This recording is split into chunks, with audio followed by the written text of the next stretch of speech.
नाशिकमध्ये कुंभमेळा सुरू आहे। देशभरातून इथं साधूंचा मेळा जमलाय, पण धर्माच्या नावाखाली इथं काही जण जनतेची फसवणूकही करतायत। होय, भगवी वस्त्र नेसून हा सर्व प्रकार सुरू आहे। इथं तर चक्क शंकराचार्य आणि महामंडलेश्वर यासारख्या पदांचा देखील लिलाव सुरू आहे। या भयानक वास्तवाचं स्टिंग साम टीव्हीच्या हाती लागलंय। एक साध्वी जी आपल्या तालावर सर्वांना नाचवू पाहतीये, पैशांची जमवाजमव केली जातीये, बदल्यात धर्मातली मोठी पद जी आहेत ती दिली जातील असंही सांगितलं जातंय। इतकंच नाही तर पैसे गुंतवा आणि प्रॉफिट कमवा असंही सांगितलं जातंय।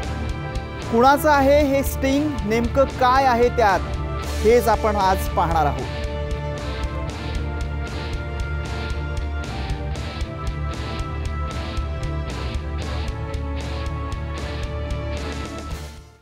दररोज भ्रष्टाचाराच्या घोटाळ्यांच्या बातम्या आपण पाहत आहोत।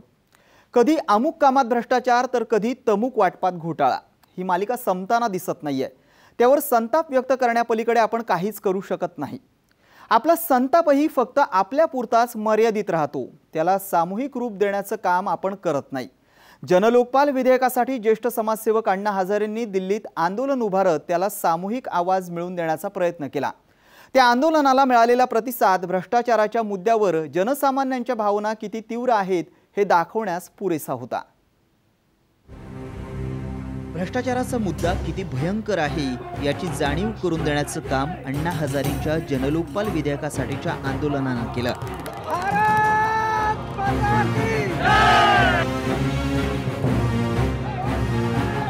या आंदोलनाला मिळणारा सर्वस्तरीय पाठिंबा खूपच बोलका होता।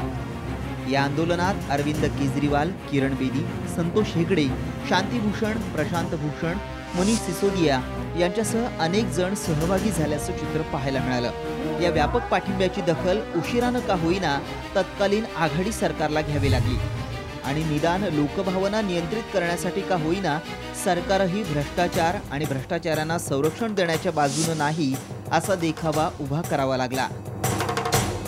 भ्रष्टाचाराच्या मुद्द्याला मिळणारा व्यापक पाठिंबा लक्षात घेऊन नरेंद्र मोदींच्या रूपात भाजपनं त्याला निवडणूक प्रचाराचा मुख्य मुद्दा बनवला। न खाऊंगा न खाने दूंगा ही मोदींची घोषणा मतदारांना आशेचा किरण वाटू लागली। याच आशेपोटी मतदारांनीही केंद्रात सत्ता बदल घडून आणला। दिल्लीतही त्याचीच पुनरावृत्ती होत आंदोलनातून जन्माला आलेल्या आम आदमी पार्टीला भरघोस यश मिळालं। केंद्रात आणि दिल्लीसह विविध राज्यात झालेला बदल हा फक्त आणि फक्त भ्रष्टाचाराच्या विरोधातला संताप होता असा निष्कर्ष यावरून कुणीही काढू शकेल। पण एवढं सारं होतानाही राजकीय पक्ष यातनं धडा शिकायला तयार नाहीत हेही व्यापम, चिक्की यासारख्या घोटाळ्यांवरून स्पष्ट होत आहे। आतापर्यंत केवळ राजकारण्यांपर्यंत मर्यादित राहिलेला भ्रष्टाचार समाजाच्या इतर घटकांपर्यंत पोहोचल्याचं दिसू लागलंय।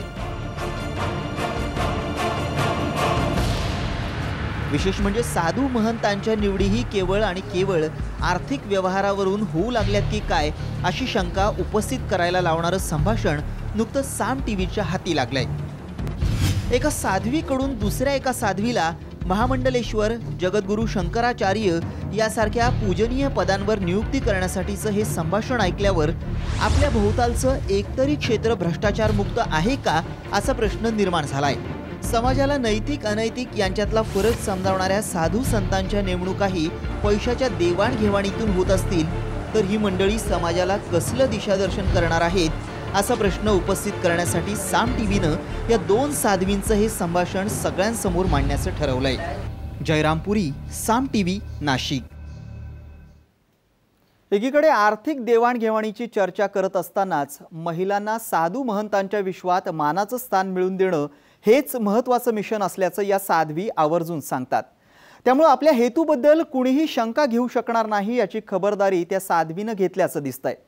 एकीकडे महिला सक्षमीकरणाचा ठोस कार्यक्रम राबवण्याचा निर्धार करायचा आणि दुसरीकडे तो राबवण्यासाठी आर्थिक व्यवहाराच्या वाटाघाटी करायच्या असा मार्ग या साध्वींनी अवलंबलाय।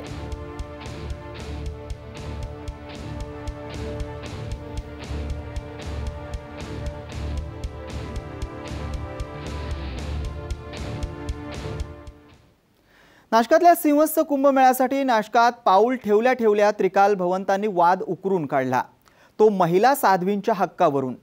महिला साध्वींना शाही स्नानासाठी स्वतंत्र घाट आणि स्वतंत्र वेळ उपलब्ध करून देण्याची मागणी करत त्यांनी नवीन वाद सुरू केलाय। एवढंच नाही तर साधुग्राम मधलं ध्वजारोहणही एक दिवस आधी करण्याची घोषणा त्यांनी केली आहे। मुळात साध्वी त्रिकाल भवंता यांची नाशिकला ओळख झाली ती वादापासूनच। परी आखाड्याच्या माध्यमातून प्रशासनाला त्यांनी सुरुवातीला वेठीस धरलं, ते स्वतंत्र जागेच्या मागणीसाठी।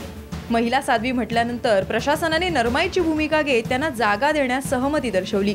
तरी त्रिकाल भवंता यांनी वेगवेगळ्या मुद्द्यावरून प्रशासनाला वेठीस धरणं सुरूच ठेवलं आणि वाद आणखीनच चिघळत गेले। अखाड़ा परिषद को बीच में आना भी नहीं चाहिए, क्योंकि मेरी मांग है प्रशासन से, प्रशासन हमें जगह दे, सुविधा दे, व्यवस्था कराए। महिला भक्त जो आएंगी उनको लेकर के हम अपने अखाड़े के तरीके का, हमारे अखाड़े का अपना नियम कानून है, उनके अखाड़े का अपना नियम कानून है, उस तरीके से हम अपने कानून से, अपने तरीके से चलने का प्रयास करेंगे, देश को सुधारने का। मात्र त्रिकाल भवंता काही थांबायला तयार नव्हत्या। त्यानंतर त्यांनी आपला मोर्चा वळवला तो आखाड्यांकडे आणि त्यातही आखाडा परिषदेचे अध्यक्ष ज्ञानदास महाराज यांच्याकडे। त्याचा प्रत्यय आला तो ध्वजारोहणाच्या दिवशी। सिंहस्थाच्या ध्वजारोहणाच्या कार्यक्रमात साध्वी भवंता यांनी मुख्यमंत्र्यांच्या हातून ध्वनिक्षेपक हिसकावत महिलांना जागा मिळत नाही या भावनिक प्रश्नाकडे माध्यमांचं लक्ष वेधून भरपूर प्रसिद्धी मिळवली आणि तिथूनच त्या आणखीन प्रकाश झोतात आल्या। त्यावर मग आखाडा परिषदेलाही मैदानात उतरावं लागलं। सेकंड भी नहीं लगा होगा, उन्होंने मेरा हाथ पकड़ा, माइक खींचने का प्रयास किया, मुझे पकड़ करके मंच से नीचे फेंकने का प्रयास किया और अभद्रता किया, शब्द का प्रयोग किया। और भी उनके साधु महात्मा थे, उनको बचाने के बजाय साधु महात्मा भी उसी तरह से आक्रमण मेरे साथ किया।